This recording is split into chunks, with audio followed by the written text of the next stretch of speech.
আর বিশ্বনবীজি আজকে বলে দিলেন, ও আবু বকর, ও ওমর, ও ওসমান, ও আলী, আমার সাহাবীরা শুনে নাও, আল্লাহ রাব্বুল আলামিন গরীবদেরকে যতটুকু ভালোবাসেন ধনীদেরকে এত বেশি ভালোবাসে না।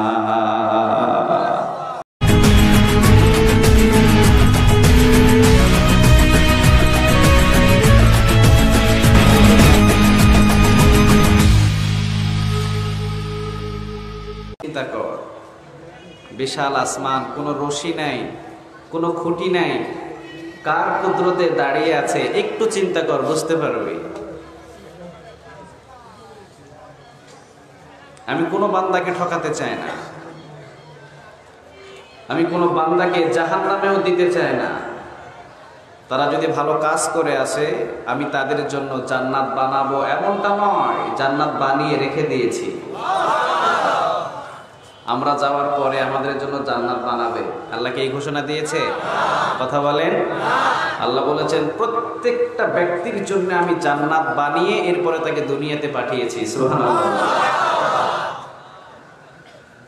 পৃথিবীর আর কারো এইরকম দয়া মায়া আছে? আল্লাহ বলেন তোর প্রতি আমার কেমন দয়া আর কেমন মায়া, অল্প একটু চিন্তা কর। তুই একটা গুনাহ করবি, আমি আল্লাহ একটা গুনাহ লিপিবদ্ধ করে দেব। আর তুই একটা নেক করবি, আমি আল্লাহ 10টা নেকি দান করব।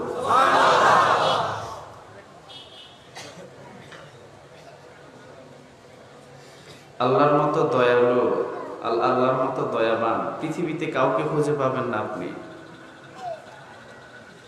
আপনি কত গুনাহ করেছেন, কত গুনাহ আছে আপনার, কয় বছর গুনাহ করেছেন? 80 বছর গুনাহ করার পরে যদি আপনি মৃত্যুর বিছানায় বসে বা শুয়ে যদি আপনি গড়গড়া এসে যায় আর যদি তাওবা করেন, আল্লাহ সারা জীবন তো গুনাহ করেছি, সারা জীবন পরিবারের জন্যে, দেশের জন্যে, মানুষের জন্যে কাজ করতে করতে তোমার ধ্যান খেয়াল ভুলে গেছি, সারা জীবন শুধু গুনাহ করে এসেছি। আমার মনে হয় আমার সময় শেষ হয়ে আসছে, হয়তো আমি বিদায় হয়ে যাব। আমাকে কি গোলাম হিসাবে কবুল করা যায় না? আল্লাহ বলে মৃত্যুর গড়গড়ানি আসার সময় যদি আমার বান্দা আমার কাছে মাপ চাই, তখন আমি তাকে মাফ করে দিব।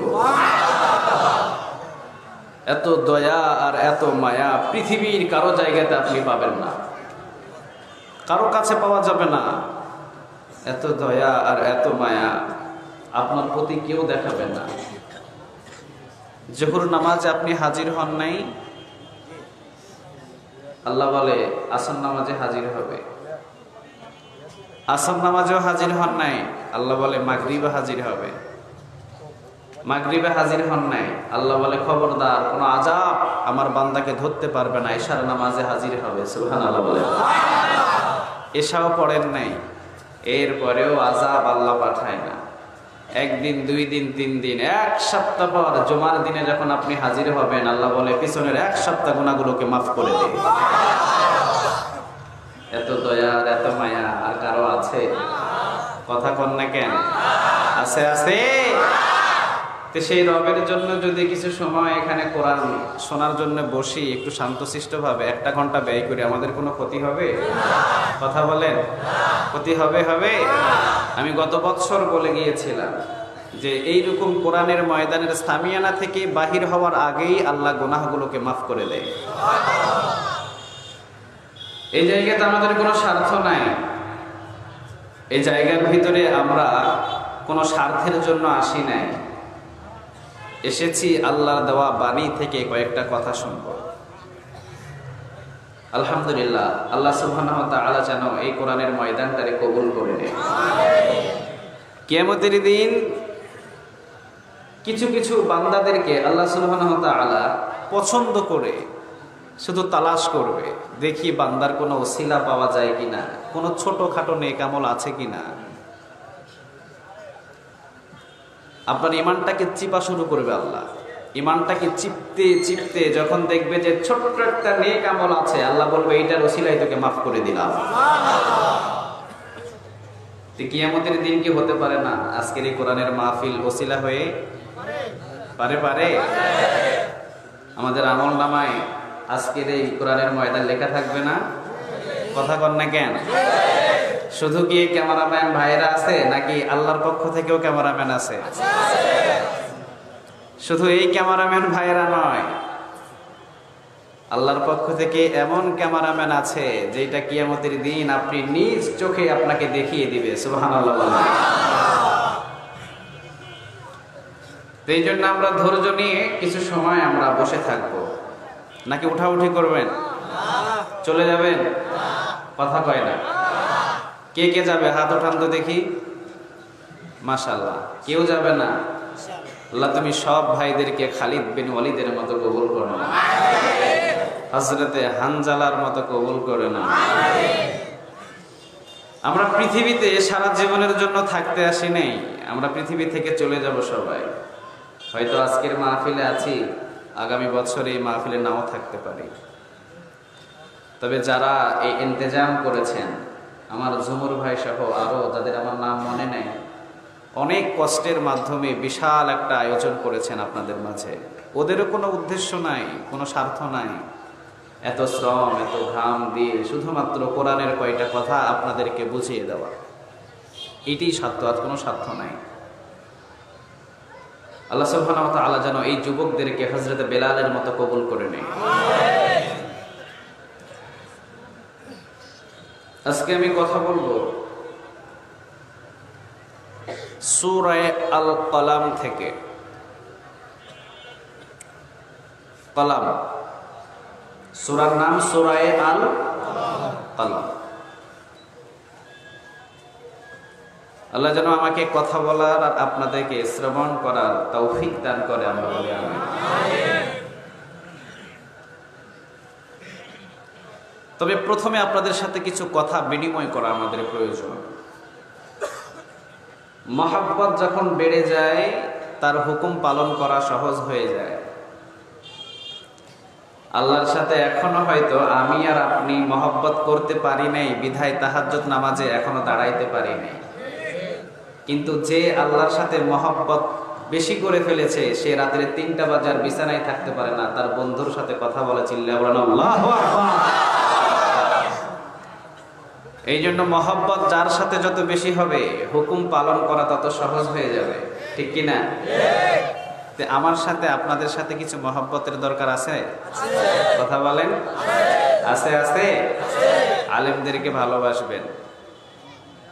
কেন ভালোবাসবেন জানেন? একজন আলেম যদি একটা কবরস্থানের পাশ দিয়েও হেঁটে যায়, অন্তত কবরস্থানের বাসীরা আল্লাহর কাছে শুকর আদায় করে। সুবহানাল্লাহ। ঘরে ঘরে এক একটা আলেম জন্ম দেবেন।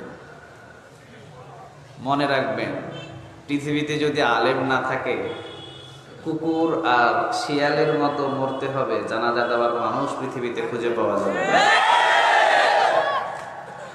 আলেমদেরকে ঘৃণা করেন না।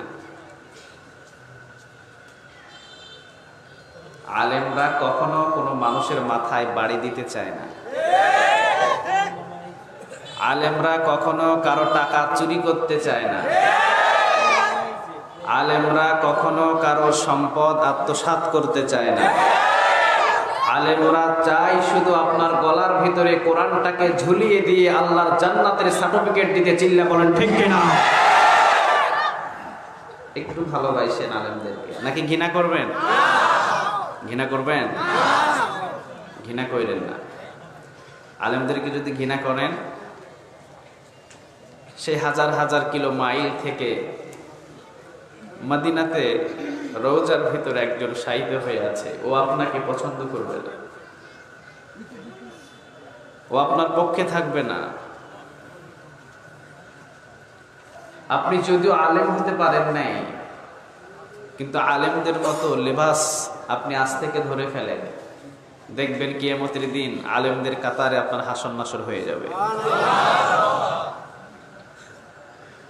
আরে মিয়া, পৃথিবীতে তো আলেমদের বিচার আজকে সাধারণ মানুষে করছে, কিন্তু আল্লাহ সুবহানাহু ওয়া তাআলা কিয়ামতের দিন আলেমদের বিচার নূরের পর্দার ভিতরে করবে। চিল্লায়া বলেন আল্লাহু আকবার। এটা যেমন তেমন কোনো কথা নয়। আল্লাহ বলবে কোনো আলেমদের বিচার আমি প্রকাশ্য করব না, এদেরকে আলাদা করো, এদেরকে আলাদা করা হবে। সাধারণ কোনো মানুষদের সামনে কোনো আলেমের বিচার হবে না, এদেরকে আলাদা করে কি বিচার আল্লাহ সুবহানাহু ওয়া তাআলা করবে শুধু রব জানে। তাদেরকে কি মাফ করে দিবে না কি করবে আল্লাহই ভালো জানে। তবে কোনো সাধারণ পাবলিকের সামনে তাদের কোনো হিসাব নেওয়া হবে না। কিন্তু ওযুর গোসল জানে না, ওযুর ফরজ জানে না, 5 ওয়াক্ত নামাজে কয়টা ফরজ তাও জানে না, সলিমউদ্দিন কলিমউদ্দিন হক্কানি কিছু আলেমদের বিপক্ষে কথা বলে, চিল্লা বলেন ঠিক না? স্টপ, আমি শুধু কথা বোঝাইতে বলছি, বাবা একটু শান্ত। আলেমদের বিপক্ষে কথা বলো না। একটা জিনিস মনে রাখবে, আলেমদের সিনার ভিতরে কোরআন আছে। আলেমরা যা বলে কোরআন থেকেই বলে। যদি তোমার শক্তি থাকে তাহলে কোরআনের কাছে এসো, কলম একটা এনে কোরআনের আয়াতটা কেটে দাও।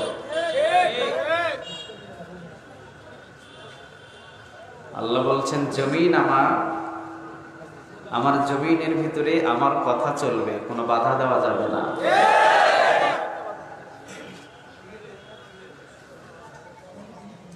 الذي جعل لكم الأرض فراشا والسماء بناء وأنزل من السماء ماء فأخرج به من الثمرات رزقا لكم فلا تجعلوا لله أندادا وأنتم تعلمون। তোমাদের জন্য আসমানটাকে ছাদ বানিয়েছি, জমিনটাকে বিছানা বানিয়েছি। কে বানিয়েছেন? একটু আওয়াজ দিয়ে বলেন তো কে? আল্লাহর জমিনের ভিতরে যদি আল্লাহর কোরআনের কথাই না চলতে পারে তে কার কথা চলবে? কথা বলেন। এই জমিনটাই তো তারই তো কথা চলবে।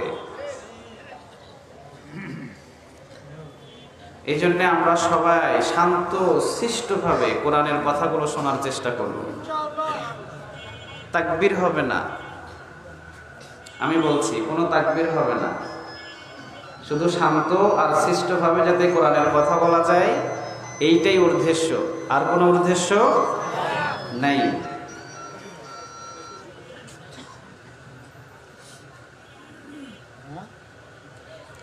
আজকে কথা হবে গরিব আর ধনীর কয়েকটা মেসেজ দিব আমি, আপনারা শুনবেন? কথা বলেন।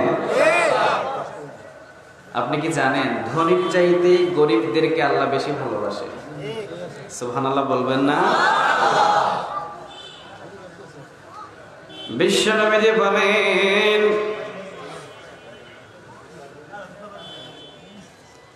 আবু বকর, ওমর, ওসমান ও আলী এদিকে আসো, শোনো। আজকে মাত্র জিবরাইল আলাইহিস সালাম আমার কাছে বর্ণনা করে চলে গেলেন, আল্লাহ রাব্বুল আলামিন কিয়ামতের দিন ধনী মানুষদের চাইতে গরিবদেরকে 500 বছর আগে আল্লাহর জান্নাতে ঢুকাইয়া দেবে। কয়শো বছর? আওয়াজ দিয়ে বলেন কয়শো? 500 বছর আগে আল্লাহ রাব্বুল আলামিন ধনীদের চাইতে গরিবদেরকে আল্লাহর জান্নাতের ভিতরে পৌঁছে দিবে, আল্লাহর জান্নাতের ভিতরে মেহমানদারি করা শুরু করে দেবে।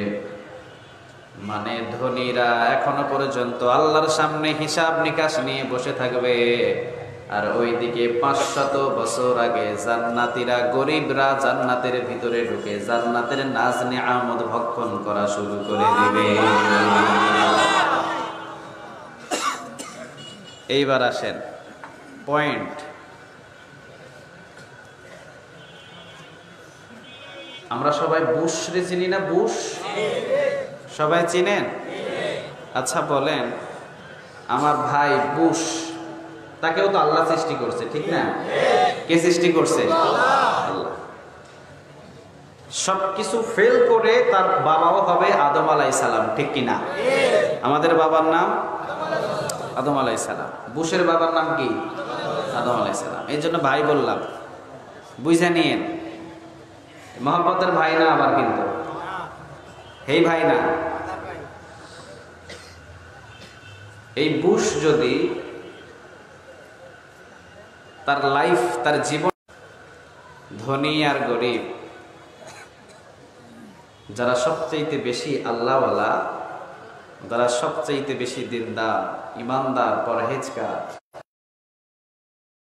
চিন্তা করে আল্লাহর জান্নাতের চিল্লা বলো ঠিক কিনা? পৃথিবীর যদি বাড়িগুলো বন্ধ হয়ে যায়, পৃথিবীর দরজা যদি বন্ধ হয়ে যায়, আমার বিশ্ব নবীজির কথা আব্দুল্লাহ জুলফাতা জায়েন, তোমার পৃথিবীর ঘর বন্ধ হয়ে গেছে, আল্লাহর জান্নাতের ঘর তোমার তৈরি হয়ে গেছে। মনে রেখো, পৃথিবীর যদি দালান কোটা তোমার জন্য বন্ধ হয়ে যায়, আল্লাহর জান্নাতের দালান কোটা তোমার জন্য তৈরি হয়ে আছে। মনে কোনো কষ্ট নিও না, কারণ ধনীদের চাইতে গরিবদেরকে বেশি ভালোবাসে কে? একটু আওয়াজ দিয়ে বলো না কে? বিশ্বনবী বললেন, আবু বকর, আল্লাহ রাব্বুল আলামিন গরিবদের চাইতে ধনীদের তেমন বেশি ভালোবাসেন না, তবে ধনীদের চাইতে আল্লাহ রাব্বুল আলামিন গরিবদেরকে বেশি ভালোবাসেন। সুবহানাল্লাহ। এই কথা বলতেই হযরত আবু বকর সিদ্দিক রাদিয়াল্লাহু তাআলা আনহু নিচের দিকে তাকিয়ে আছেন, কারণ আবু বকর সিদ্দিক রাদিয়াল্লাহু তাআলা আনহু সেই সময় মক্কা জগতের ভিতরে 10টার ভিতরে 1 নম্বর, তিনিও ধনী। তিনিও ধনী। মক্কার ভিতরে সবচাইতে বড় বড় কাপড়ের দোকান হলো আবু বকরের। কেমন ধনী হযরত আবু বকর সিদ্দিক রাদিয়াল্লাহু তাআলা আনহু যেই জামাটা ব্যবহার করতেন, মক্কার ভিতরে তেমন কোন মানুষ এত দামি জামা আবু বকরের মতো ব্যবহার করতে পারত না। মক্কার ভিতরে সবচাইতে বড় দোকান হলো আবু বকরের, সবচাইতে বড় দোকানের মালিক হলেন আবু বকর। আর বিশ্বনবীজি আজকে বলে দিলেন, ও আবু বকর, ও ওমর, ও ওসমান, ও আলী, আমার সাহাবীরা শুনে নাও, আল্লাহ রাব্বুল আলামিন গরিবদেরকে যতটুকু ভালোবাসেন, ধনীদেরকে এত বেশি ভালোবাসে না।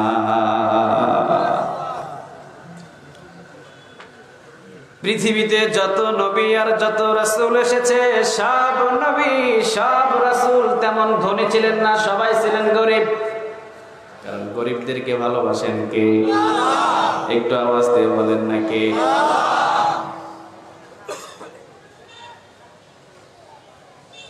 সাহাবীরা প্রশ্ন করলেন বিশ্ব নবীজির কাছে, ইয়া রাসূলুল্লাহ সাল্লাল্লাহু আলাইহি ওয়াসাল্লাম, আল্লাহ রাব্বুল আলামিন ধনীদেরকে ভালোবাসেন না, গরিবদেরকে এত বেশি ভালোবাসেন। আপনার কাছ থেকে একটা বিষয় জানতে চাই। আবু জেহেল, আবু লাহাব, উতবা, শাইবা, মুগীরা প্রতিদিন চিকন চালের ভাত, প্রতিদিন পোলাও কোরমা,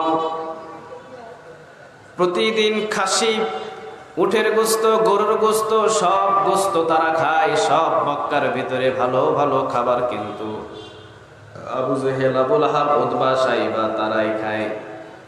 কিন্তু ইসলামের সবচাইতে বড় বড় কাজ আমরা সাহাবীরা করি, তারা তো করে না। কিন্তু আমাদেরকে ভালো খাবার না খাইয়ে আল্লাহ কেন তাদেরকে ভালো খাবার খাওয়ায়? বিশ্বনবী বললেন, সাহাবীরা, স্বর্ণমুখী একটা সুই যদি সমুদ্রের মাঝখানে ডুবিয়ে দাও, আর সমুদ্রের মাঝখানে স্বর্ণমুখী সুই ডুবিয়ে দেওয়ার পর যদি ওই স্বর্ণমুখী সুই আবার উপরের দিকে উঠাও, সুইয়ের আগায় পানি থাকবে কয় ফোঁটা? আওয়াজ দিয়ে বলেন, কয় ফোঁটা? বিশ্বনবী বললেন, সাহাবীরা, সমুদ্রের ভিতরে যেই স্বর্ণমুখী সুই ডুবানোর পর উঠিয়ে যে স্বর্ণমুখী সুইয়ের মাথায় পানি আছে 1 ফোঁটা, ওই 1 ফোঁটা পানি সম পরিমাণ দুনিয়ার কিছু নাজ নিয়ামত ওই আবু জেহেল আবু লাহাবদেরকে দিয়েছে, কিন্তু সমুদ্রের সমস্ত পানি সম পরিমাণ নাজ নিয়ামত জান্নাতে তোমাদের জন্য আল্লাহ অপেক্ষায় রেখে দিয়েছে।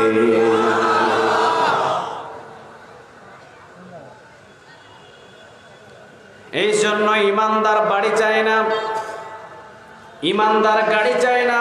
ইমানদার 1 সপ্তাহ পর্যন্ত অনাহারে থাকলে তার কোনো কষ্ট হয় না, তার কোনো দুঃখ হয় না। যদি বন্ধি 4 দেয়ালের খাবার যদি খায়, ইমানদারের কোনো কষ্ট হয় না, ইমানদার কষ্ট পায় না। ইমানদার শুধুমাত্র পৃথিবীর দুনিয়ার চিন্তা করে না, চিন্তা করে ইমানদার শুধু জান্নাতে। বিশ্বনবীজি বললেন, আবু বকর, আল্লাহ রাব্বুল আলামিন গরিবদেরকে বেশি ভালোবাসেন ধনীদের চাইতে। কিন্তু আবু বকর এখন গরিব না ধনী? কথা বলেন, গরিব না ধনী? আবু বকরের চিন্তা, আল্লাহ রাব্বুল আলামিন ধনীদেরকে বেশি ভালোবাসে না, গরিবদেরকে বেশি ভালোবাসে। ও মিয়া, পৃথিবীর কারো ভালোবাসার দরকার নাই, শুধুমাত্র যদি আল্লাহর ভালোবাসা আপনার সাথে থাকে, জান্নাত আপনার জন্য অনিবার্য। কেউ আপনাকে জান্নাত থেকে ফেরাতে পারবে না, কেউ আপনাকে অন্ধকার কবরের ভিতরে কেউ কখনো কোনো সময় কোনো ডিস্টার্ব করতে পারবে না। যদি আল্লাহর ভালোবাসা না আপনার প্রতি থাকে, সামনের দিকে বিপদ আর বালা মুসিবত আছে না? আল্লাহর যদি ভালোবাসা না থাকে, আপনারা কেউ বাঁচাইতে পারবে? কথা বলেন, পারবে? পারবে?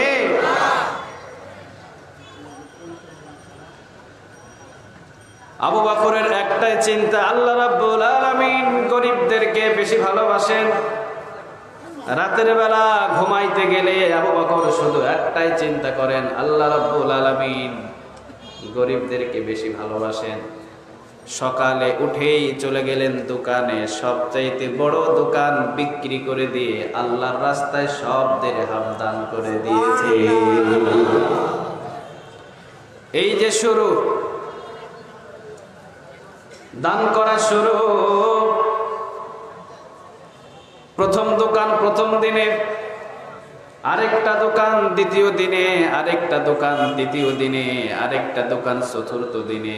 যত দোকান ছিল সব দোকান আল্লাহর জন্য দান করে দিলেন। এখন আবু বকর হলেন সবচাইতে গরিব। সুবহানাল্লাহ বলেন। কারণ গরিবদেরকে বেশি ভালোবাসেন কে? আওয়াজ দিয়ে বলেন না, কে? গরিবদেরকে বেশি ভালোবাসেন আল্লাহ। ও মিয়া, বিশ্বনবীর জবানের কথা, পৃথিবীর কোনো মানুষের কথা নয়, পৃথিবীর কোন মানুষের কোন ফরমেশন কথা নয়, একজনের কথা, আল্লাহর পরেই যার স্থান। বন্দুকের গুলি মিস হতে পারে, আগামীকাল সূর্য উঠবে কি উঠবে না এইটা মিস হতে পারে, কিন্তু আমার রাসূলের জবানের কথা কখনো মিস হতে পারে না। আবু বকর বললেন, আমার রাসূল, আমার নবী বলেছেন, যদি আমি গরিব হই আমার আল্লাহ আমারে বেশি ভালোবাসবে। এই জন্য আবু বকর সব সম্পদগুলো দান করে দিলেন। ঘরের ভিতরে অল্প কিছু দিরহাম নিজের বিবির হাতে দেওয়ার পর বললেন, বিবি, প্রতিদিন ব্যবসা করে রাতের বেলা যখন ঘরে আসতাম, অন্তত হাতের ভিতরে 10 থেকে 15টা দিরহামের বস্তা থাকতো। আজকে বিবি, তোমার হাতের ভিতরে একটা দিরহাম, এই একটা দিরহামের প্যাকেট রেখে দিলাম, যদিও ভবিষ্যতে লাগে আমার হাতে দিয়ে দিও। একটু পরে আবু বকর এসে বলছেন, বিবি, যে টাকার বস্তা, টাকার দিরহাম, ছোট্ট একটা দিরহাম তোমার হাতে দিলাম, ওই দিরহামটা দিয়ে দাও। বিবি বললেন, একটু আগেই বললেন রেখে দিতে, আবার এখন চাইছেন, কিছু বুঝি নাই। আবু বকর বললেন, বিবি,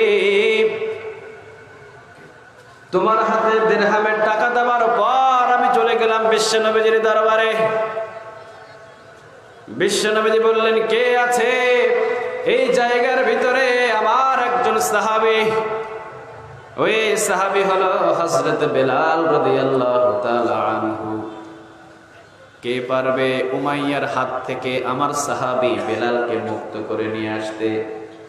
বিবির সাথে সাথে আমি আর ধৈর্য ধরে পারলাম না, আমি আবু বকরের হাত উপরের দিকে বললাম, লাব্বাইকা সাআদাইকা রাসূলুল্লাহ, আমি হাজির, আবু বকর এই মুক্ত করে দেবে।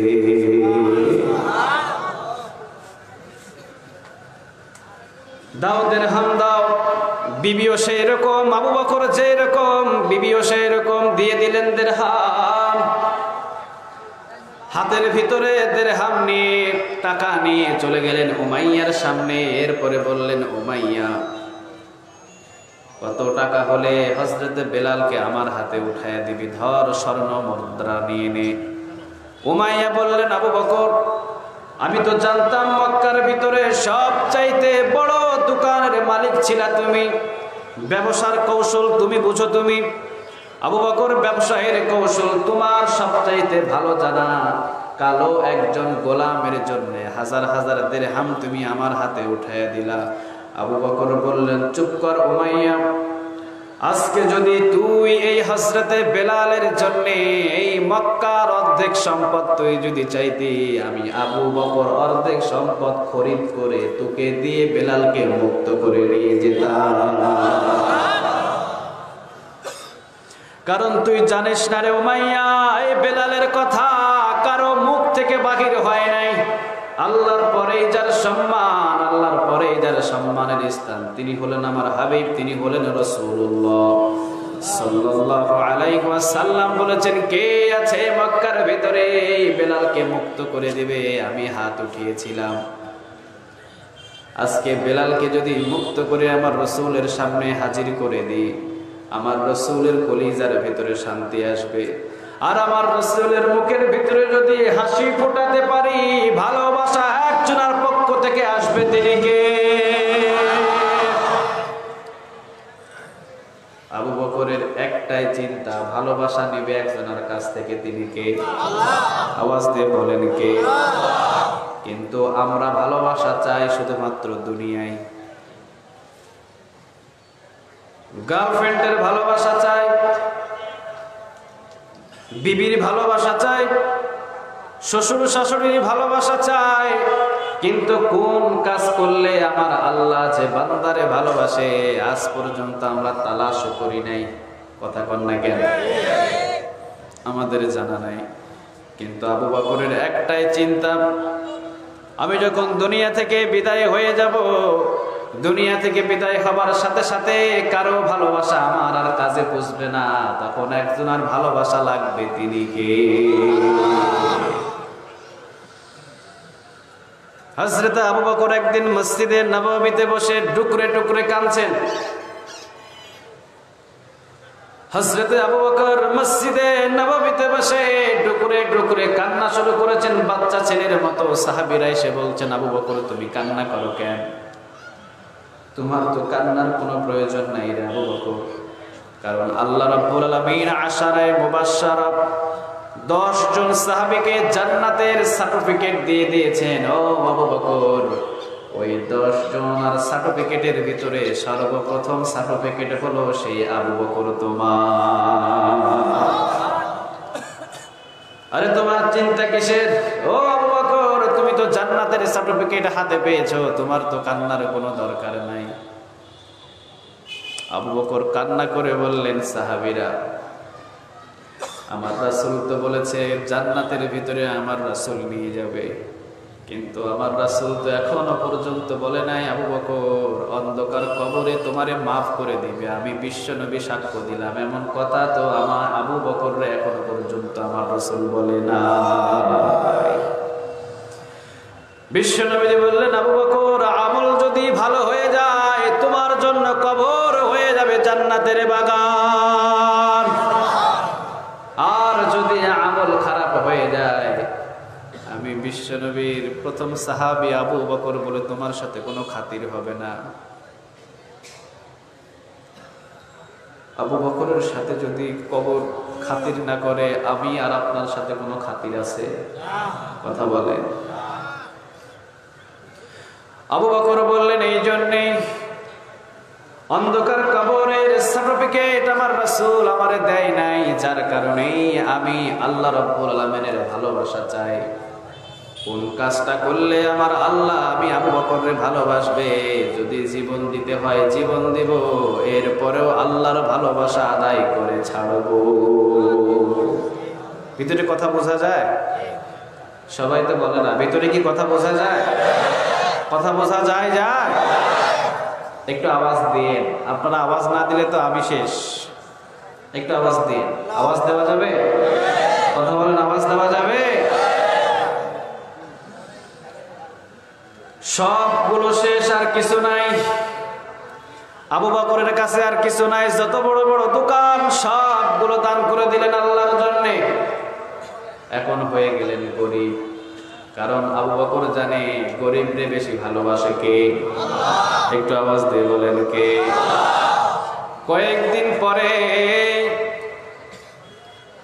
আল্লাহ রাসূল সাল্লাল্লাহু আলাইহি ওয়াসাল্লাম নিজের চাদর মোবারক খোলার পর নিজের চাদর মোবারক বিছিয়ে দিয়ে বললেন, সাহাবীরা কে কে আছো? কে কে আছো? সাহাবীরা আসো এইদিকে, আমার চাদর মোবারকে চাঁদা দাও, যুদ্ধের ময়দানের জন্য দান করো। কে আছো? কে কি দিবা?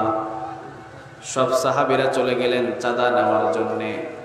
যুদ্ধের ময়দানে যাবার আগে বিশ্বনবীর চাদর মোবারকের ভিতরে চাঁদা দেবে হযরত ওমর রাদিয়াল্লাহু তাআলা আনহু অন্তরের ভিতরে একটা চিন্তা। হযরত ওমর চিন্তা করলেন, ও আবু বকর, কোনদিন তোমার সাথে নেক আমল করে আমি ওমর উপরের দিকে উঠতে পারি নাই, কারণ মক্কার ভিতরে মদিনার ভিতরে ওমরের চাইতে আরেকজন বাড়তি আমলদার আছে, তার নামটাই হলো আবু বকর। ওমর বললেন, কোনদিন পারি নাই, তবে আজকে আবু বকর বিশ্বনবীর চাদর মোবারকে দেখা যাবে কে বেশি দান করে। আজকে মনে হয় আবু বকর তুমি যা দান করবা তার চাইতে আমি ওমর বেশি দান করব। বোঝা যায় তোমার চাইতে আমি ওমরের দানের দিক বেশি হয়ে যাবে। আমলের খাতিরে ঈর্ষা করা, হিংসা করা জায়েজ আছে, সুবহানাল্লাহ বলেন। কিন্তু আমাদের হিংসা হলো এখন জমি জমা নিয়ে, আছে না নাই? একজন ভালো খায়, একজন ভালো পোশাক পরে, আরেকজন ভালো লেখাপড়া করে, আমাদের সহ্য হয় না। কথা কন না কেন? হিংসা হিংসি কম না বেশি? এই হিংসা করা জায়েজ নাই। কিন্তু একজন তাহাজ্জুদ নামাজি, সে তাহাজ্জুদ নামাজি, আমি তাহাজ্জুদ নামাজি হইতে পারবো না কেন? এই হিংসা করা জায়েজ আছে, সুবহানাল্লাহ বলবেন না? সে সপ্তাহের ভিতরে 5টা রোজা করে, আমি করতে পারবো না কেন? আমিও করব, এই হিংসা করা জায়েজ। সে হজ করেছে, আমি করতে পারবো না কেন? আমিও হজ করব, এই হিংসা করা জায়েজ। হযরত ওমর রাদিয়াল্লাহু তাআলা আনহু বললেন, আবু বকর, আজকে জানি তুমি আমার চাইতে বেশি নেক অর্জন করতে পারবা না, কারণ আজকে তুমি যা দান করবা তোমার ঘরে তো কিছুই নেই। আমি ওমর তোমার চাইতে বেশি দান করব। বোঝা যায় তোমার চাইতে নেক আমি ওমর বেশি পাবো। সুবহানাল্লাহ বলে। চলে গেলেন আবু বকর, চলে গেলেন ওমর। কিন্তু হযরত ওমর রাদিয়াল্লাহু তাআলা আনহু এখনো পর্যন্ত আবু বকরকে চিনে নাই। কে এই আবু বকর এখনো পর্যন্ত চিনে নাই? বিশ্বনবীজি একদিন বসে আছেন, হযরত আয়েশা রাদিয়াল্লাহু তাআলা আনহা আকাশের তারকাগুলো গুনছেন। বিশ্বনবীজি বললেন, আয়েশা, আকাশের তারকা গণে শেষ করতে পারবা না। শোনো রে আয়েশা, আকাশের যত তারকা, এই অসংখ্য তারকার চাইতে আমার একজন সাহাবী আছে, ওই সাহাবীর নাম হলো হযরত ওমর। আমার ওই সাহাবী হযরত ওমরের আকাশের তারকার চাইতে আমল আরো বেশি।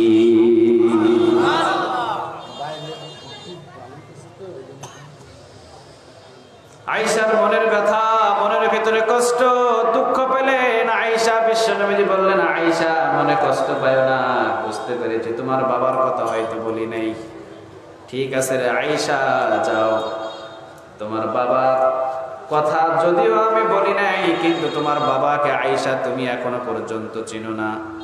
তোমার বাবার সারা জিন্দেগির নেক আমল ওজন করার কোনো দরকার নেই।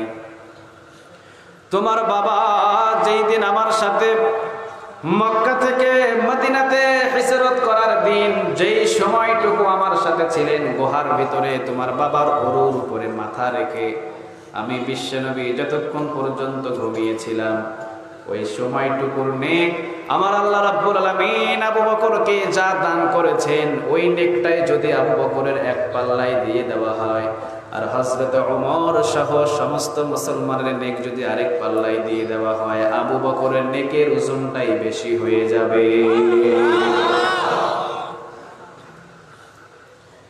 এই সে আবু বকর, যেমন তেমন কোন সাহাবী নাই।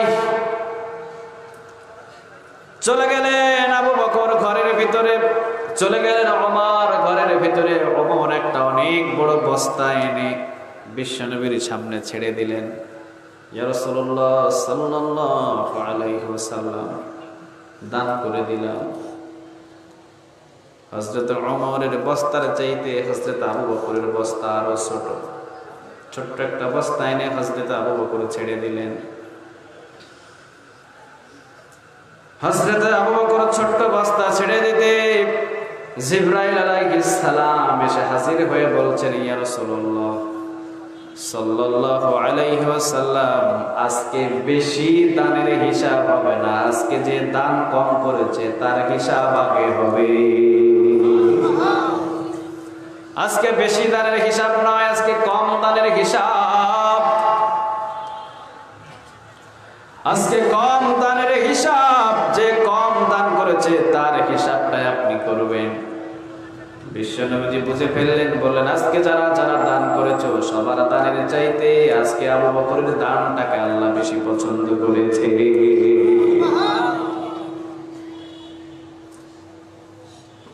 ওমর বললেন, কিভাবে? আমরা তো কম দিই নাই, অমুক সাহাবী তো কম দেয় নাই, অমুক সাহাবী তো কম দেয় নাই। বিশ্বনবী বললেন, ওমর রাদিয়াল্লাহু তাআলা আনহু, তুমি কয় ভাগ দিয়েছো? ওমর বললেন, বস্তা বানাইছি দুইটা। জোরে বলেন, কয়টা? আমি ওমরের ঘরে বস্তা বানিয়েছি আমি দুইটা। একটা বস্তা ঘরের ভিতরে রেখে দিয়েছি, আর একটা বস্তা মাথায় করে আপনার সামনে এনেছি। সর্বশেষ বিশ্বনবী বললেন, আবু বকর, কি আল্লাহর কি রাখি আসলা? হযরত আবু বকর বললেন, ইয়া রাসূলুল্লাহ সাল্লাল্লাহু আলাইহি ওয়াসাল্লাম, ঘর থেকে যখন বাহির হয়েছিলাম, আমি ঘর থেকে যখন বাহির হয়েছিলাম, পাশেই দেখি আমার বিবি সুই দিয়ে সেলাইয়ের কাজ করছিল। আমি আমার বিবির হাত থেকে ছপ করে স্বর্ণমুখী সুইটা হাতে নিয়ে বললাম, এই সুই আমার ঘরে থাকতে পারে না, এই সুইটাকেও আমি আল্লাহর রাস্তায় দান করে দিলাম।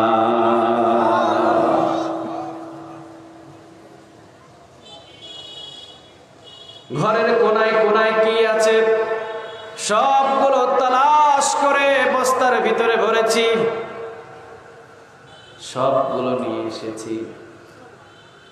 বিশ্বনবী বললেন, কারে রেখে আসতো ঘরে? কারে রাখছো ঘরে? আবু বকর বললেন, ইয়া রাসূলুল্লাহ, জামা, এত নতুন জামা, এত দামি জামা। আবু বকরের বিবি বললেন, ওই যে যেই সময় আপনি ব্যবসা করতেন, বড় বড় দোকান ছিল, ওই সময়কার জামা আমি একটা যত্ন করে রেখে দিয়েছিলাম। আমি আজকে দেখছি আপনার একটাও জামা নাই।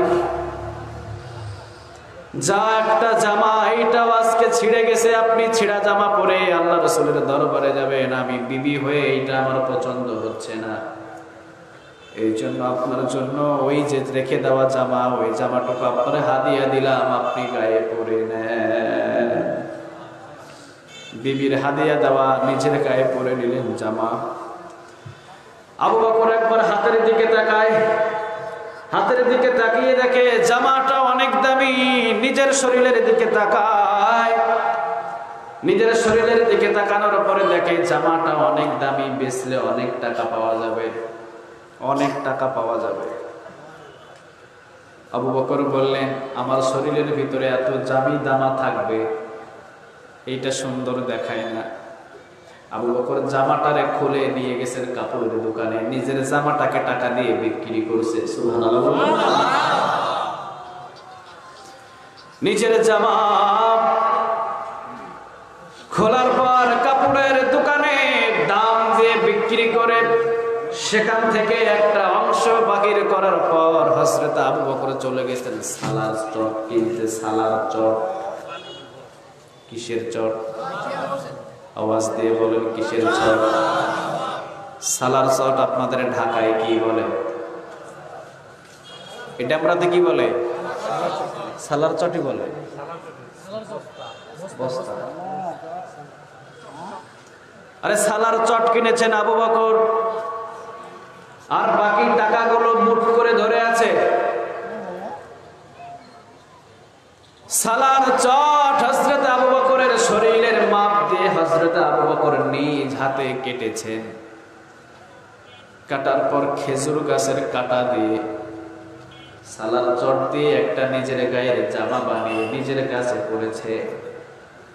নিজের শরীরের ভিতরে সালার চটের জামা হযরত আবু বকর পরিধান করে বাকি টাকাগুলো এতিমদের বাড়ি বাড়িতে বিলিয়ে দিয়েছে। আল্লাহ রাব্বুল আলামিন আরশে আজিম থেকে জিবরাইল আলাইহিস সালামকে ডাক দিয়ে বললেন, জিবরাইল, আবু বকরের পাগলামি আমার আর সহ্য হয় না।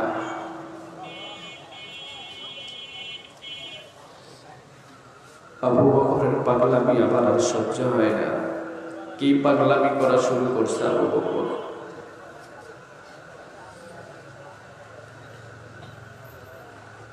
আজকে সালার চটের জামা, যে আবু বকরের মক্কার ভিতরে সবচেয়ে বড় বড় কাপড়ের দোকান, সেই আবু বকরের শরীরের ভিতরে সালার চটের জামা।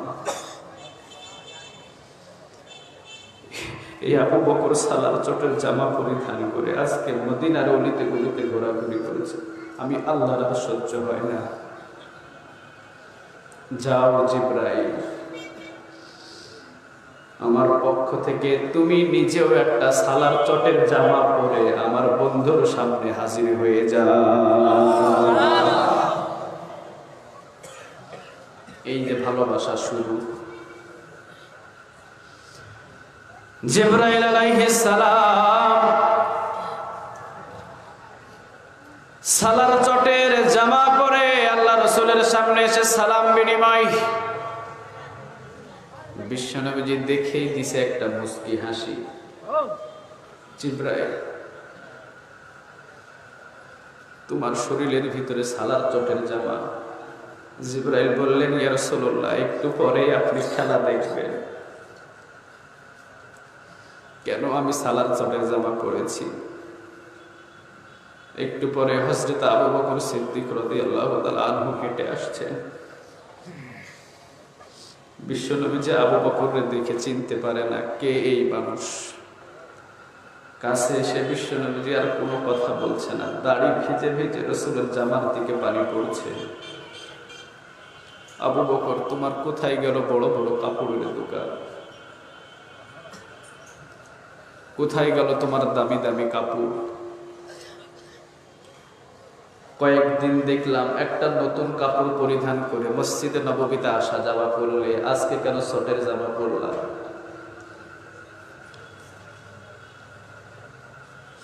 আবু বকর বললেন, ইয়া রাসূলুল্লাহ সাল্লাল্লাহু আলাইহি ওয়াসাল্লাম, আপনি না বলেছেন যে যত বেশি গরীব হবে আমার আল্লাহ নাকি তাকে তত বেশি ভালোবাসবে।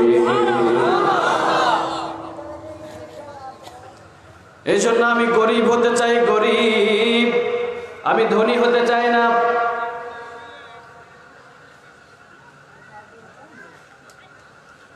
আমি ধনী হওয়ার স্বপ্ন দেখি না, আমি গরিব হওয়ার স্বপ্ন দেখি।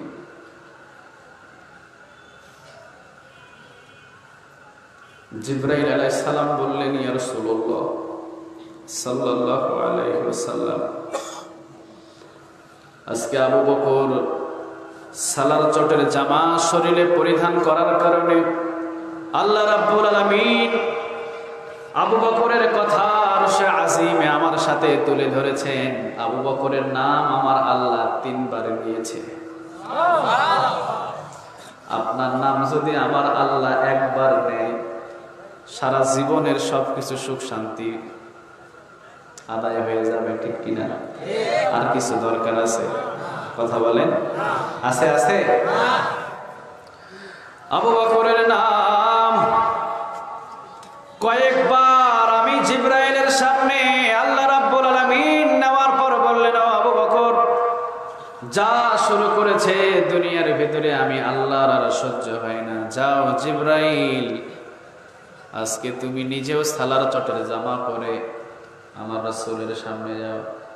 ইয়া রাসূলুল্লাহ সাল্লাল্লাহু আলাইহি ওয়াসাল্লাম, আজকে আবু বকর সালার চটের জামা পরার কারণে শুধুমাত্র আমি জিবরাইল যে সালার চটের জামা পরেছি তা নয়, আসমান এবং জমিনের ভিতরে যত ফেরেশতা আছে সব ফেরেশতা আজকে সালার চটের জামা পরিধান করেছে।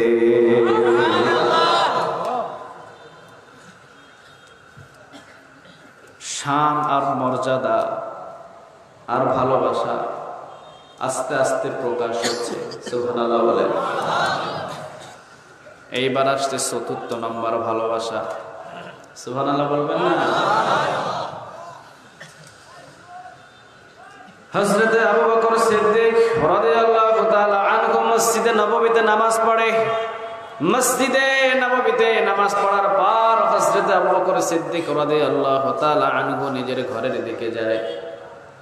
মসজিদে নববীতে নামাজ পড়ে নিজের ঘরের দিকে যায়। পাশে থেকে একজন কাফের প্রতিদিন আবু বকরকে গালমন্দ করে, খারাপ খারাপ গালি দেয়, আজে বাজে গালি দেয়, কিন্তু আবু বকর কোনোদিন অন্তরের ভিতরে ব্যথা নেয় না। হঠাৎ করে একদিন আবু বকর জোহর নামাজ পড়ার পর যখন নিজের ঘরের দিকে রওনা দিয়েছে,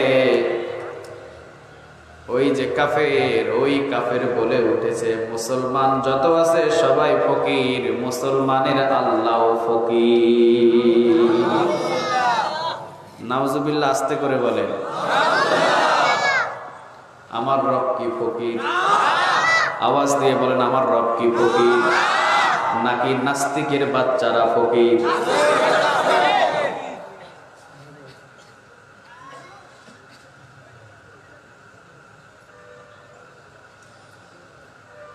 কাফেরটা চিৎকার করে বলছে, মুসলমান সবাই ফকির, মুসলমানের আল্লাহ ফকির।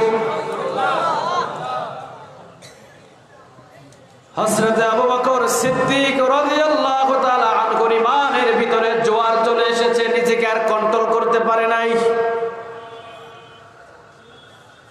কারণ হযরত আবু বকর সিদ্দিক রাদিয়াল্লাহু তাআলা আনহু জীবনের চাইতে বেশি ভালোবাসেন দুইজনকে। জোরে বলেন, কয়জন? এক হলেন আল্লাহ, আরেকজন হলেন মুহাম্মাদুর রাসূলুল্লাহ।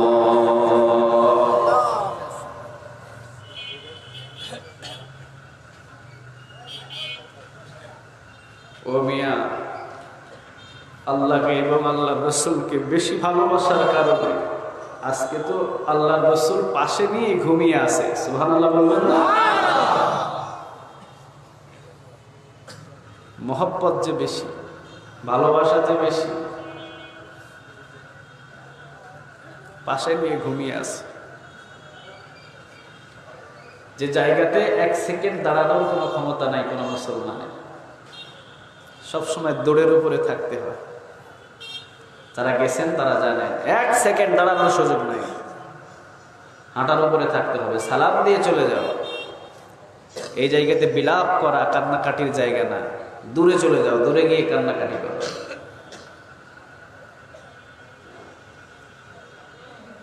একজন মানুষের কবর কোথায় হবে এটা নিযুক্ত করেন কে? আল্লাহ। একটু আওয়াজ দিয়ে বলেন তো কে? যে আল্লাহর জন্য এবং যে রাসূলের জন্য এত ভালোবাসা, আল্লাহ বললেন, যা আবু বকর আমার বন্ধুর পাশে বাকি জীবনটা তোর জায়গা করে দিলাম। সুবহানাল্লাহ। কাফের বলল, মুসলমান সবাই ফকির, মুসলমানের আল্লাহ ফকির। আবু বকর আর সহ্য করতে পারে নাই। প্রতিদিন কাফের গালি দেয়, আবু বকর কিছু বলে না। আজকে আবু বকর ফিরে এসে হাত যতটুকু উঠছে গালের উপরে দিছে এক থাপ্পড়। এই থাপ্পড় খেয়ে চলে গেছে যেখানে ইনসাফের বিচার হয়, সেই জায়গা হলো মুহাম্মাদুর রাসূলুল্লাহ। জাস্টিস জাস্টিস, যে জায়গার ভিতরে অন্যায় কোনো বিচার নাই, দল নিয়ে কোনো বিচার নাই। অন্যায় করেছে শাস্তি পাবে, সাইনবোর্ড দেখে বিচার হবে না। সুবহানাল্লাহ বলবেন না? তোমার সাইনবোর্ডে কি আছে এইটা দেখে বিচার হবে না, দোষ হয়েছে বিচার হবে। সুবহানাল্লাহ বলবেন না? বিশ্বনবীর দরবারে কাফের গিয়ে বলছেন, ইয়া রাসূলুল্লাহ সাল্লাল্লাহু আলাইহি ওয়াসাল্লাম, আপনার একজন সাহাবী নাম হলো আবু বকর, দেখেন আমার গালের উপরে থাপ্পড় দিয়ে 5 আঙ্গুলের দাগ তুলে দিয়েছে, আমি আবু বকররে কিছুই বলি নাই। নাউজুবিল্লাহ। বিশ্বনবীজি উঠে দাঁড়ালেন। উঠে দাঁড়ানোর পর বিশ্বনবীজির চেহারার দিকে তাকিয়ে দেখলেন ঠিকই 5 আঙ্গুলের দাগ, তবে কে মেরেছে বিশ্বনবী এখনো পর্যন্ত জানে না। কাফের আবার বলছেন, আপনার সাহাবী আবু বকর মারছে, আবু বকর। একটু পরে আবার বলে, আপনার সাহাবী আবু বকর, আপনার সাহাবী আবু বকর মারছে। দেখেন কেমন বিচার। বিশ্বনবীজি 2 জন সাহাবীকে বললেন দাঁড়াও। 2 জন সাহাবী দাঁড়ালেন। বিশ্বনবীজি বললেন, যাও, যদি সত্যি সত্যি আবু বকর এই কাফেরকে মেরে থাকে, এই মাত্র আমি গ্রেফতারের ওয়ারেন্টি জারি করে দিলাম, 2 জন সাহাবী আবু বকরকে গ্রেফতার করে সামনে নিয়ে আসো। কারে বলে বিচার? সুবহানাল্লাহ বলুন। এইটা হলো কোরআন। অন্যায় যদি করে কোরআন মা কেউ ছাড়ে না, অন্যায় যদি করে বাবা কেউ ছাড়ে না, অন্যায় যদি করে নিজের শ্বশুর কেউ ছাড়ে না, অন্যায় যদি করে নিজের দলীয় লোক কেউ ছাড়ে না।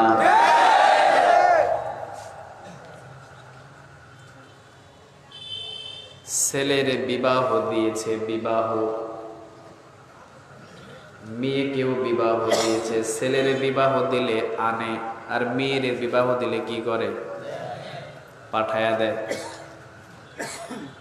ছেলে আর মেয়ে, একটা ছেলে একটা মেয়ে। মেয়েকে বিবাহ দিয়েছে, ছেলের বিবাহ দিয়ে ঘরে বউ আনছে। পাশের বাড়ির চাচি, চাচি বলেন না আপনারা? কি বলেন? চাচি গিয়া প্রশ্ন করছে, বোন ছেলেরে বিবাহ দিলেন, মেয়েরও বিবাহ দিলেন, ছেলের বউ কেমন পাইছেন, আর মেয়ের যে বিবাহ দিলেন জামাই কেমন পাইছেন? শাশুড়ি চিৎকার করে বলে, ছেলেরে বিবাহ দিয়ে যে বউ আনছি এটা তো বউ না, এটা আস্ত একটা ডাইনি। এইটা কি? পরের মেয়ে তো, বুঝেন নাই? পরের মেয়ে হাজার ভালো করলেও খারাপ। কথা একটা আছে না, যারে দেখতে পারে না চলন ব্যাখ্যা। আসলে কিন্তু মেয়েটা ভালো, কিন্তু তার কাছে ভালো না।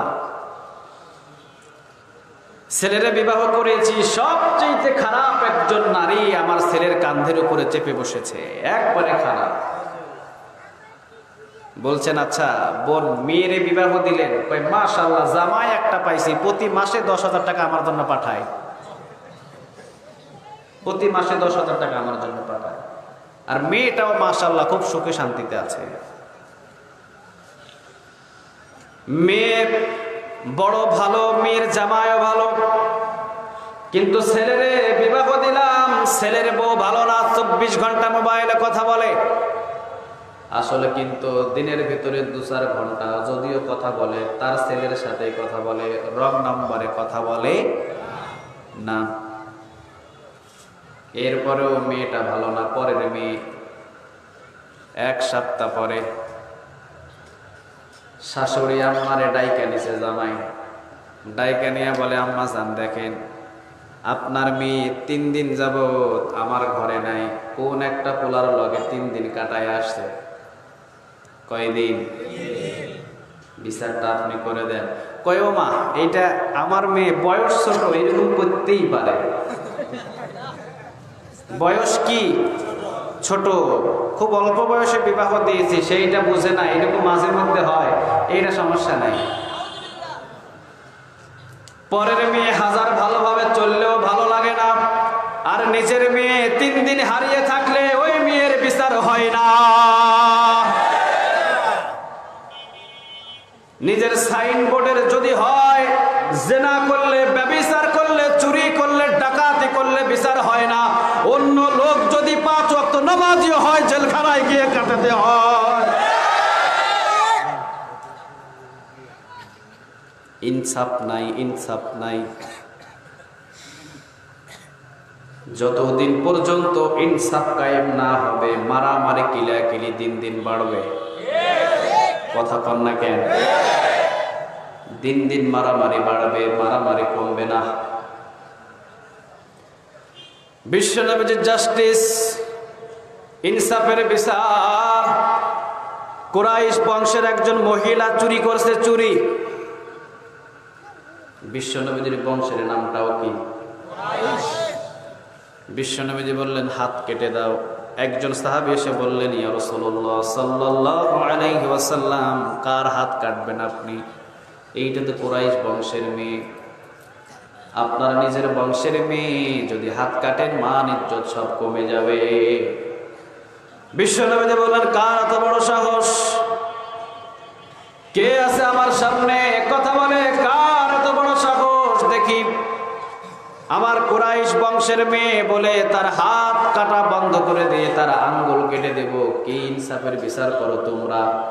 শোনো সাহাবীরা, আজকে যদি কুরাইশ বংশের কোনো মেয়ে চুরি না করে যদি আমার মেয়ে ফাতেমাও চুরি করতো, আল্লাহর কসম করে বলি আমার মেয়ের ফাতেমার 2টা হাত আমি কেটে দিতাম। এইটারে বলে ইনসাফের বিচার। বিশ্বনবী 2 জন সাহাবী পাঠালেন, যাও আবু বকরকে গ্রেফতার করো। 2 জন সাহাবী আবু বকরের কাছে গিয়ে বললেন আবু বকর আপনারে যাইতে হবে। আবু বকর বললেন কোথায়? আল্লাহর রাসূলের দরবারে। আবু বকর তো বুঝতে পারছে, সুবহানাল্লাহ বলবেন না? চলে আসলেন বিশ্বনবীর সামনে। বিশ্বনবী বলেন আবু বকর তুমি নাকি কাফের একটা থাপ্পড় দিছ? আবু বকর বললেন জি, কারণ জীবন চলে যাবে, মুমিন জীবনে কোনোদিন একটা মিথ্যা কথা বলবে না। আর কাফের জীবন দিয়ে দিবে, কাফেরের মুখ দিয়ে একটা সত্য কথা বাহির করা যাবে না, কারণ কাফের কখনো সত্যি কথা বলতে পারে না। আবু বকর বললেন জি। বিশ্বনবী বললেন কেন মারছো? আবু বকর বললেন ইয়া রাসূলুল্লাহ সাল্লাল্লাহু আলাইহি ওয়াসাল্লাম প্রতিদিন আমারে নামাজ পড়ে গেলে গালি দেয়, আমি কিছু বলি না। আজকে যে গালিটা দিয়েছে আমি আবু বকর সহ্য করতে পারি নাই। বিশ্বনবী বললেন কি গালি দিয়েছে? আবু বকর বললেন ইয়া রাসূলুল্লাহ এই কাফেরের বাচ্চা বলেছে মুসলমান সবাই ফকির, আমি সহ্য করতেছি, কিন্তু যখন বলছে মুসলমানের আল্লাহ ফকির, আমি আবু বকর আর সহ্য করতে পারি না।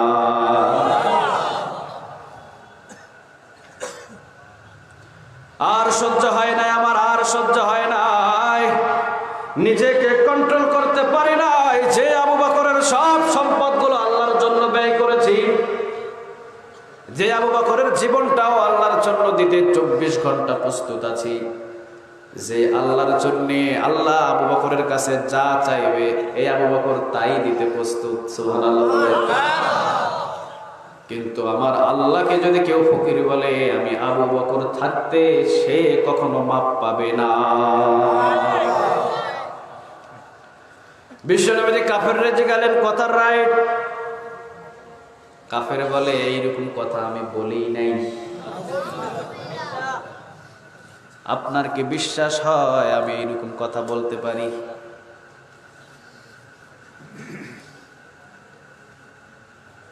বিশ্বনবীজি পড়ে গেলেন বিপদে। কাফের বলে বলি নাই, আবু বকর বলে বলছে। এখন তৃতীয় একজন সাক্ষীর দরকার আছে না নাই? কথা বলে। বিশ্বনবীজি বললেন, আবু বকর, তৃতীয় একজন সাক্ষী আমার সামনে হাজির করে দাও।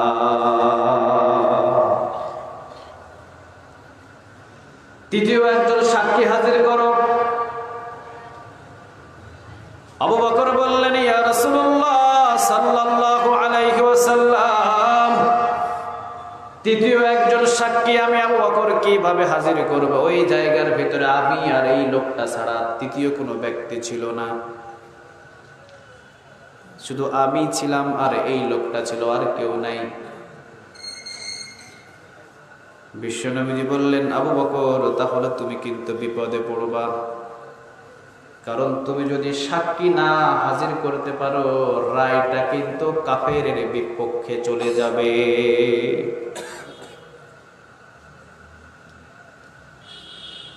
তুমি যদি সাক্ষী না দিতে পারো আবু বকর, যদি সাক্ষী না হাজির করতে পারো, রায় কিন্তু কাফেরের পক্ষে চলে যাবে। আর কাফেরের পক্ষে যদি রায় চলে যায়, তোমার গালের উপরে একটা থাপ্পড় মারবে। কার গালে থাপ্পড় মারবে? আবু বকরের গালে। মক্কার ভিতরে, মদিনার ভিতরে তুফান শুরু হয়ে গেছে, তুফান। কান্নার রোল পড়ে গেছে, মানুষের ঢল নেমে আসছে। শত শত সাহাবী চতুর্দিকে দাঁড়িয়ে আছে। বিশ্বনবী আবু বকরের বিচার করছে। বিশ্বনবী বললেন, আবু বকর, তাড়াতাড়ি সাক্ষীটারে হাজির করো। যদি হাজির না করো আবু বকর, রায় কিন্তু কাফেরের পক্ষে চলে যাবে। আর যদি কাফেরের পক্ষে রায় চলে যায়, তোমার গালের উপর একটা থাপ্পড় পড়বে। আবু বকর বললেন, ইয়া রাসূলুল্লাহ সাল্লাল্লাহু আলাইহি ওয়াসাল্লাম, আমি তো বলছি তৃতীয় কোনো ব্যক্তি ওই জায়গাতে ছিল না। আমি আবু বকর কোনো সাক্ষী আপনার সাথে দিতে পারবো না। বিশ্বনবীজি বলছেন, আবু বকর, তাহলে রায় কিন্তু চলে যাবে কাফেরের পক্ষে। দেরি হবে না আবু বকর, যদি সাক্ষী থাকে হাজির করো, না সাক্ষী থাকলে রায় চলে যাবে। সমস্ত সাহাবীরা দাঁড়িয়ে আছে। সাহাবীদের চিন্তা, কার গালের উপরে থাপ্পড় পড়বে। এইটা তো শুধু আবু বকর নয়, এই আবু বকরের গালের উপরে থাপ্পড় পড়া মানে সমস্ত কাফেরের গোষ্ঠীগুলো খুশি হয়ে যাবে। আর আবু বকরের গালে থাপ্পড় পড়া মানে সমস্ত সাহাবীর গালে থাপ্পড় পড়া। আর সমস্ত সাহাবীর গালে থাপ্পড় পড়া মানে আমার রাসূলের গালে থাপ্পড় পড়া। আর আমার রাসূলের গালে থাপ্পড় পড়া মানে অসন্তুষ্ট হওয়া একজন, তিনি কে? বিশ্বনবী বললেন, আবু বকর, এখনো সময় আছে, যদি সাক্ষ্য থাকে হাজির করো, না ছাড়া রায় চলে যাবে। চতুর্থবারের মতো আবু বকর বললেন, ইয়া রাসূলুল্লাহ সাল্লাল্লাহু আলাইহি ওয়াসাল্লাম, আবু বকরের কাছে কোনো সাক্ষী নাই। বিশ্বনবী কাফেরের পক্ষে রায়টা দিয়ে দিবে, মুখের ভিতরে কথাটা এনেছে। এমন সময় আল্লাহ রাব্বুল আলামিন ডাক দিয়ে বলছেন, হাবিব, হাবিব,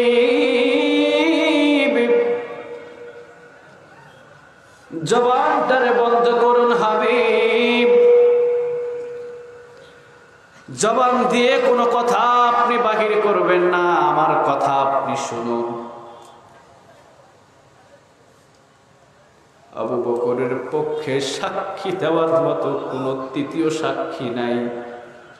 তবে জান হাবিব, আবু বকরের পক্ষে সাক্ষী দেওয়ার জন্য আমি আল্লাহ নিজেই সাক্ষী দিয়ে দিলাম।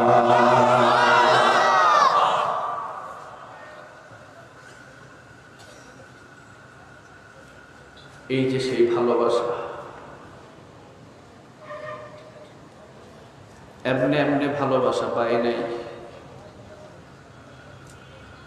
আল্লাহর পক্ষ থেকে ভালোবাসা আদায় করতে আবু বকরকে অনেক কষ্ট করতে হয়েছে।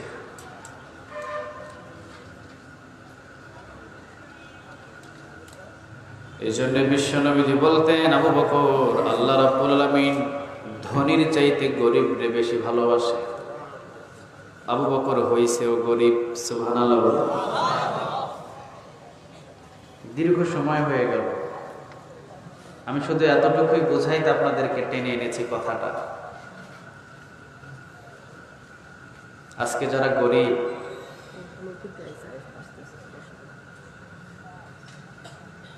আজকে যারা গরিব, আজকে যারা মাজলুম, আজকে যাদের পরনে দামি পোশাক নেই, দামি পারফিউম দিতে পারে না, দামি খাবার খাইতে পারে না, তাদেরকে যে ঘৃণার চোখে দেখেন, আপনি যদিও তাদেরকে ঘৃণার চোখে দেখেন, আল্লাহ তাদেরকে বেশি ভালোবাসে। যদিও মসজিদের ইমাম, যদিও মাদ্রাসায় ৫,০০০ টাকার চাকরি করে, যদিও গরিব ফ্যামিলির ছেলে, কিন্তু ভালোবাসে কে? একটু আওয়াজ দিয়ে বলেন তো কে?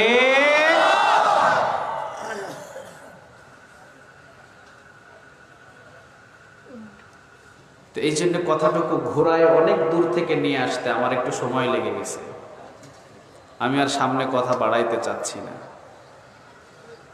আজকের বিষয়, আজকের পয়েন্ট যেটার উপরে কথা বললাম, এটার উপরে। গরিব দেখে কখনো ঘৃণা করেন না, গরিবদেরকে ঘৃণার চোখে দেখেন না। আজকে আলেম ওলামাদের বাড়ি নাই, গাড়ি নাই, টাকা নাই, পয়সা নাই, কিছু নাই, যেখানে সেখানে যা তা বলে মুখ বন্ধ করে দিবেন, মাইক টেনে নিয়ে নেবেন। একটা জিনিস চিন্তা করবেন, প্রত্যেকটা জিনিস আল্লাহ ভিডিও করেছে। আল্লাহরও একদিন সময় আছে, চিল্লা বলেন ঠিক কিনা? একটু চিন্তা ভাবনা করে সব কাজগুলো করা আমাদের দরকার। কারণ যার কেউ নাই, তার আছে কে? একটু আওয়াজ দিয়ে বলেন তো কে? হয়তো আমাদের আজকে কিছু নাই, আমাদের আজকে কেউ নাই, মুসলিম জাতির আজকে কেউ নাই, কিন্তু আমরা সব সময় একজনের উপরে ভরসা করি। তিনি কে? আওয়াজ দিয়ে বলেন কে? আমি শুধু এতটুকু কথা বোঝানোর জন্যই একটু ঘোরাই পেঁচায় নিয়ে আসলাম। আমার আলোচনা প্রায় শেষের প্রান্তে, আপনাদেরকে দীর্ঘ সময় আমি আর ধরে রাখবো না, কারণ ওয়াজটা হলো নামাজের জন্য। কিসের জন্য? আওয়াজ দিয়ে বলেন। রাতে ৩টা পর্যন্ত ওয়াজ করলাম, একজনও ফজর নামাজ পড়লো না। ওয়াজ দিয়ে লাভ আছে? কথা বলেন, আছে? আছে? কোনো লাভ নাই। এই জন্য আমি এই বছরে পুরা বাংলাদেশে যেখানেই আমি আলোচনা করছি, ৯টাই স্টেজ, 10:30 থেকে ঊর্ধ্বে গেলে 10:40 শেষ। এর ভিতরে আমি যতগুলো মেসেজ দিই দর্শকরাও নিতে পারে। গভীর রাত হয়ে গেলে ঘুমের একটা ঝিমানি আসে, যা বলি বসে থাকে, কিন্তু কোনো কিছু ঘরে নিয়ে যাইতে পারে না। কথা বলে একটা বিষয়, অনেকটা চিন্তা ভাবনা করা দরকার। দীর্ঘ রাত করে মাহফিল করা, এটা আমি পছন্দ করি না, এটা আমার পছন্দ নয়। ব্যাটারিতে চার্জ থাকলে মোবাইল ব্যবহার করা যায়, আর চার্জ যদি না থাকে মোবাইল ব্যবহার করা যাবে? কি দেখাবে? সবাই তো বলে না, কি দেখাবে? আপনার শরীরের চার্জ হলো রাতের ঘুম। রাতের 3টা পর্যন্ত আলোচনা করলাম, কোনো ঘুম হলো না আপনার। প্রথমে ফজর যাবে, এরপরে জোহর যাবে, এরপরে দিনের যে কর্ম ছিল কর্মটাও যাবে। চিল্লা বলেন ঠিক কিনা? এই জন্য দীর্ঘ রাত ধরে আলোচনা করা আমার অভ্যাস নাই। আমি উঠতাম জাস্ট 9টায়, যে কোনো একটা মাধ্যমে হয়তো দেরি হয়ে গেছে আজকে। আমি একটা পয়েন্ট নিয়ে শুধু আপনাদেরকে বোঝাইতে এসেছি, কাউকে ঘৃণা করবেন না, কাউকে ছোট মনে করবেন না। যদিও মনে করছেন তাদের কেউ নাই, থাপ্পড় দিব, মারবো, কিলাবো, ভরে দিব, চার দেয়ালে বন্দী করে দেব, এই করে দেব, সেই করে দেব। একটা জিনিস চিন্তা করেন, যদিও আপনার কাছে সব আছে কিন্তু একজন আপনার কাছে নাই, আওয়াজ দিয়ে বলেন তো তিনি কে? আর আমাদের কোনো কিছু নাই, আমাদের কোনো কিছুর প্রয়োজন নাই, আমাদের সাথে একজন আছে, আওয়াজ দিয়ে বলেন তিনি কে? আল্লাহ সুবহানাহু ওয়া তাআলা যদি থাকে আর কিছু প্রয়োজন নাই আমাদের। আর কিছু প্রয়োজন আছে? কোন একদিন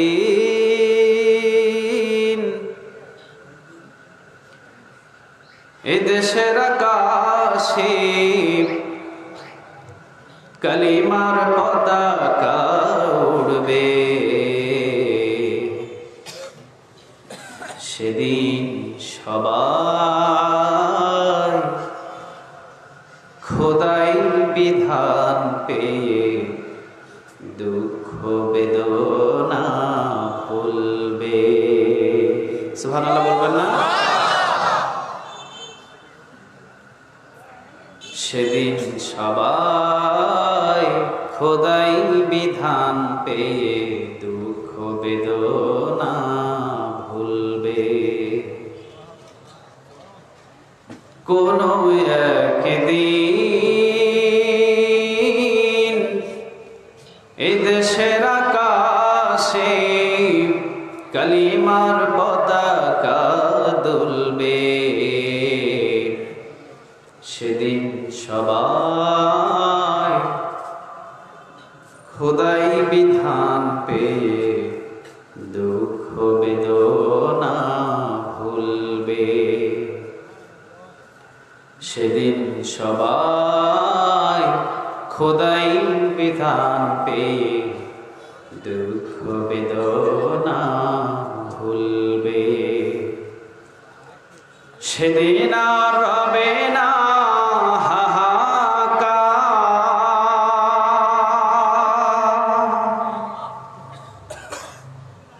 অন্যায় জুলুম অবিচার,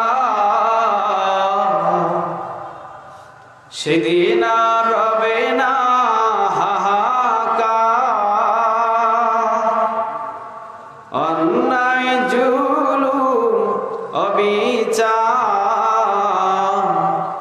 থাকবে না অনাচার দুর্নীতি কদাচার, থাকবে না অনাদার দুর্নীতি কদাচার, সকলেই শান্তিতে থাকবে। সেদিন সবাই খোদাই বিধান পেয়ে দুঃখ বেদনা ভুলবে। একাকী নিরমণি নির্জন পথে যাবে, কোনজন কটু কথা কবে না। কোনজন পথে ঘাটে সম্পদের মহে খোনা রাহা জানি রবে না। সেই দিন নেই বেশি দূরে, কথা বলেন ঠিক কিনা? সেই দিন নেই বেশি দূরে, আর কিছু পথ গেলেই মিলবে। সেদিন সবাই খোদাই বিধান পেয়ে দুঃখ বেদনা ভুলবে। সেদিন সবাই খোদাই বিধান পেয়ে দুঃখ বেদনা ভুলবে। আলহামদুলিল্লাহ। আজকে মনে অনেক বড় ইচ্ছা নিয়ে এসেছিলাম আপনাদের সামনে সূরা আল কালামের তাফসীর মন ভরে করব। আল্লাহ জানো কোনোদিন যদি সুযোগ দেয় আর আমাকে যদি আগামী বছরেও যদি দাওয়াত দেয় আর আমি যদি আসতে পারি, কেউ যদি বলে দেয় হুজুর আপনি বলেছিলেন সূরা আল কালামের তাফসীর করবে, ইনশাআল্লাহ এখান থেকেই শুরু করব। আল্লাহ যদি কবুল করে আমরা বলি আমিন। ওয়া আখিরু দাওয়ানা আলহামদুলিল্লাহি রাব্বিল আলামিন। আসসালামু আলাইকুম ওয়া রাহমাতুল্লাহি। শুকরিয়া আপনাদের